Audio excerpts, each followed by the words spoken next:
На 4-5 месеци пред локалните избори, Општинската организација на СДСМ од Кочани се уште нема утврдено кандидат за градоначалник. Списокот на тие што доаѓаат во предвид е долг, па затоа се уште е прерано да се зборува за имиња. Од партијата велат дека при изборот ќе биде запазена восстановената процедура и дека членството преку местните одбори ќе го каже последниот збор. Тоа ќе трае до 20 декември. Во политичките кругови во Кочани се коментира дека немањето изразит фаворит во редовите на партијата мотивира поединци да се промовираат за можни кандидати и дури јавно да му се нудат на Социјалдемократскиот сојуз во Кочани. Најмалку двајца локални бизнисмени со задоволство би ја прифатиле улогата на кандидат.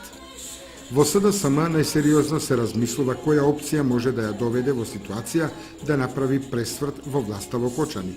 Членството по последователните неколку порази на изборите е чувствително на кадровските решенија, особено кога станува збор за коалицијски комбинаторики или непартијски решенија. Дотолку повеќе што најекспонираните социјалдемократи најголемите грешки на партијата ги лоцираат во односите со коалицијските партнери, како што се ЛДП и НСДП.